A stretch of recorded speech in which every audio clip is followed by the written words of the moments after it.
Hello, Dr. Buzz here, and I want to share with you a couple tips that I love offering people, particularly clinicians or people who are suffering very specific symptoms, to include functional symptoms that makes it very difficult for individuals to be able to cope or manage their day with typical behaviors, typical performance functions that people who are not suffering do without thinking.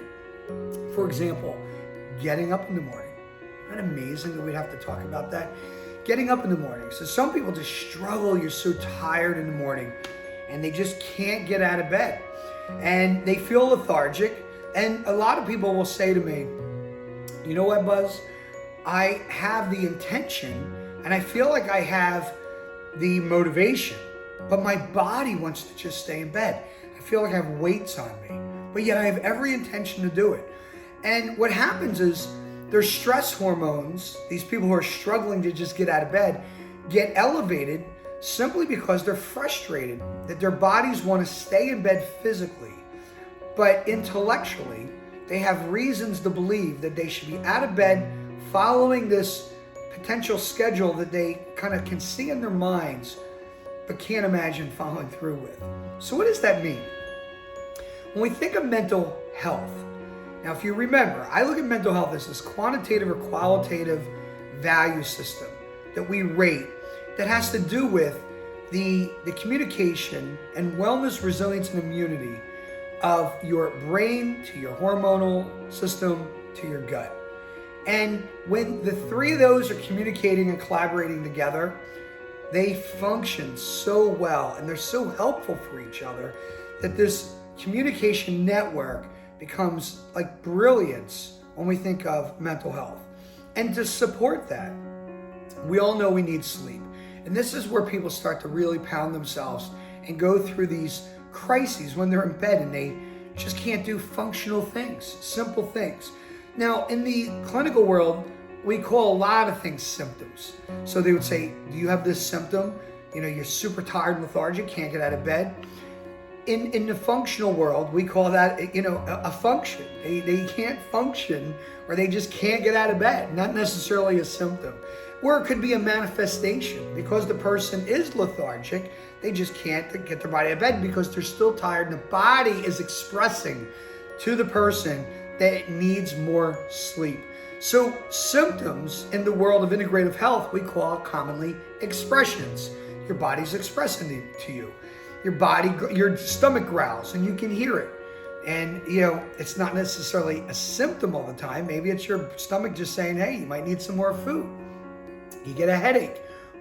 Your headache is coming from something. Maybe you are getting sick and your body's expressing. You might want to check this out. Or let's use an easier one. Your stomach gets butterflies because you're supposed to go up and speak to a group of people. That's not your comfort zone. So because stress has been activated in your body through stress hormones, your gut immediately suffers a lack of blood flow and oxygen, which causes this feeling that we call butterflies. So is it a symptom? Maybe, I guess, but it's really a function. So we always talk about functions and expressions in functional medicine. So when we talk about mental health, we're talking about this, like, what is your measurement? And we talk about little things, simple little things that we should be able to do, and it gets us so frustrated, like, man, how hard is it just to get your butt out of bed? So using bed in the morning as an example, in a mental health sense, maybe we didn't get proper sleep. Let's go deeper. Maybe we didn't get full sleep recovery. What does that mean? Well, the brain is supposed to revitalize itself, getting a replenishment of nutrition from the time you close your eyes and fell asleep to the time you get up in the morning. Then you go through what's called the circadian rhythm, where your cortisol levels are high and then they're coming down, and then you go through REM sleep and non-rapid eye movement. And there's 4 or 5 stages of this. And the goal would be to hit these stages perfectly following this rhythm, which, we could talk about on another day. But when you don't hit the rhythm, you can really be off balance and your body is now suffering to recover those hours that you didn't get sleep recovery. In your sleep, your glymphatic system is releasing cranial cervical fluid through this vascular system in your neck. Maybe that didn't happen. And if there is a problem with your vascular system, you're not getting blood flow to your brain. So functionally, you're just not getting enough blood flow, which could really alter or deter your body from getting restful sleep. And the list kind of goes on and on and on. The reason why I'm even going into this is because we all relate to it. Let's go next. So in the morning, now you didn't eat, so you didn't get any food, so you're hungry. Your body expresses to you, hey man, I'm hungry, my stomach's growling, I'm feeling a little bit faint because I need some nutrition. So are you suffering symptoms? I guess, but I hear my body expressing to me, and I know functionally I need, some gas in my car. I need some energy. So I need food. So let's say I eat the wrong food. I decide I'm going to eat a couple pieces of toast. And although I might put avocado on it, it's not gluten-free. So now my gut is a little off and I'm feeling a little heavy. And with that, my stomach feels bloated. So are they symptoms? They could be symptoms of gut dysbiosis, poor gut biome, leaky gut. I really could go on and on and on. But let's just say right now your body's expressing that, hey man, what you ate really wasn't all that good for you. So in the world of mental health, we're talking about this wellness. We want to make sure that I'm eating the right things. So I really needed to get up at a certain time. I needed to have sleep recovery. I needed to eat at a certain time. I needed to be meal prepped. Right now my day is starting off crappy. I definitely need supplements in the morning. Listen guys, if you live in America, you need supplements. Whether it's omega-3, because we know the statistics show 75 to 85% of all Americans are not just low in omega-3, they're deficient. Same thing goes with magnesium. Same thing goes with vitamin D, vitamin C, all the vitamin Bs. We all have these issues, right? Because it's all based on, our food economy. But regardless of that, our body has expressed to us, hey, I just don't feel right after I ate that. But then I go into this dip. I'm now tired again because I ate these carbs and the carbs made me dip. And I have to say to myself, is it the carbs or is it the fact that my stomach couldn't digest gluten bread or bread with gluten? That's a tough call, because if your body can't digest it, well, it's going to raise your stress hormones. Now your hormones are activated. Well, they were already activated this morning when you couldn't get up. But you had to get up because you had to go to work. And then you were really stressed out. You were running late for work and you were in traffic and your stress hormones activated because the guy in front of you was going too slow. And then you ate the wrong thing. Now your stress hormones are up again because your body is fighting, trying to break down food that it really doesn't have the potential or ability to break down gluten. It's not meant for that. Now you're lethargic. Now you're upset because you're underperforming at work. And it's only 9:30 in the morning.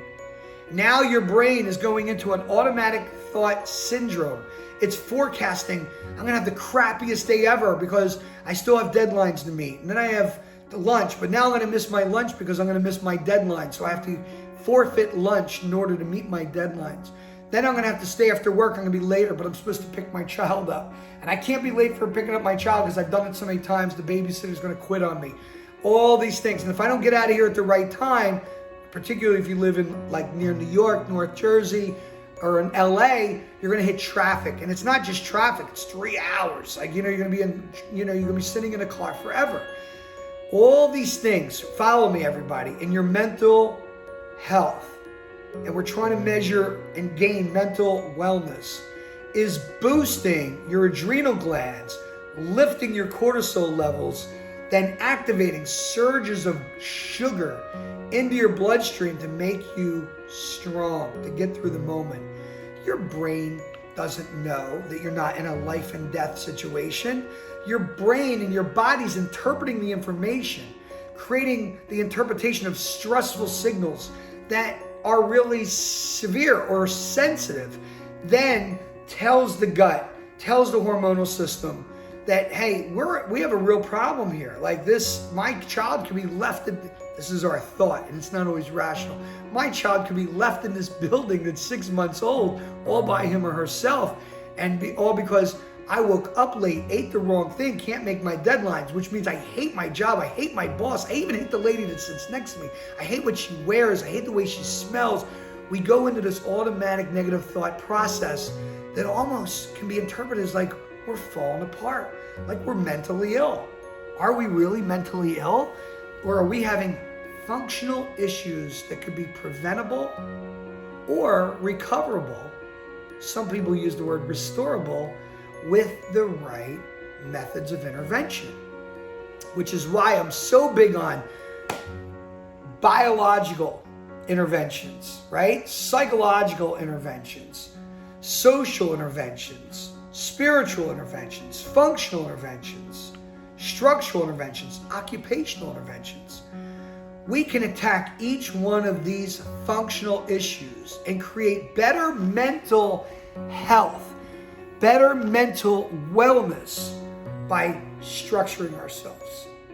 Meal prepping by then creating better function, better timing, which helps our psychology, which is the emotional impact on our thinking, which allows me to not be angry at the lady that sits next to me, which improves my social functioning, which now doesn't make me want to hate my job, my occupational function. Do you see how all this comes together? My 7 buckets: bio, psycho, social, spiritual, which is so huge, functional, structural, occupational.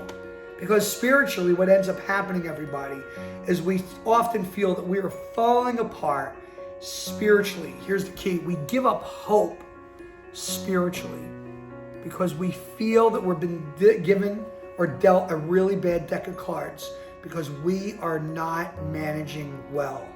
Keywords: managing. We're not given a bad deck of cards. The body and the brain are expressing to us that what we're doing is not working. There's no efficacy, which means strength and efficiency behind the way we're doing it. And we have to address each one of my 7 buckets independently, measure them. You don't have to be a clinician to just look at it. Look at it. What can we do to get the sleep restful? What can we do to get up on time? What can we do to meal prep the night before for the morning, make sure I don't have gluten foods in the morning? What can I do to make sure I have enough water during the day? What can I do to know what supplements I should have? You know, with the Dr. Buzz Naturals, you guys are going to get these supplements. I'm going to give you the right supplements that are going to be able to address these issues. And with those supplements, you know, what can I do then to meal prep for lunch, particularly if I am running late? It happens sometimes, even if I'm not in a crisis. So I can still have food while I eat at my desk. And it's the right food. The difference between I'm having chicken, you know, that maybe I, you know, that I grilled versus that I deep fried, which is going to be the worst for you because by an hour later, you're going to be falling asleep at your job again. And then, you know, I'm activating digestion with a cup of hot coffee with no sugar or anything. And as I'm going through the day, I took a small walk. It wasn't long, but the walk felt like 5 minutes, was really 15 minutes, but it gave me enough energy to be able to get work done quicker later in the day so I could still get out on time. And now I'm going to the gym afterwards, after I pick up my child, or I go home and I do planks for 10 minutes because at 9 o'clock I'm getting tired so I can fall asleep with my circadian rhythm. And I'm using Dr. Buzz's, you know, sleep supplements that are with that magnesium glycinate that's helping me fall tired at a reasonable time following the circadian rhythm. This all comes together because what we're talking about, everybody, is that you don't have to be deemed as mentally ill to be experiencing these functions and expressions. Not everything is a symptom. And if you do think you're mentally ill, you need to be seen by a clinician. You should always have regular visits with your primary care physician, and you should still follow these interventions that I'm suggesting. What I am telling you is, as a bare minimum, as the normalcy of your lifestyle, you want to meet the demands of the 7 buckets no matter what. Bio, psycho, social, spiritual, functional, occupational interventions, so we can make sure that everybody is meeting the minimum standards of healthy living. When you meet those standards, you are now an integrative ambassador of your health, and you have a better chance of achieving wellness, resilience, and immunity, therefore preventing the chance of becoming sick or suffering illness. And that's what I want for you. And God bless you all, and thank you for listening to my message.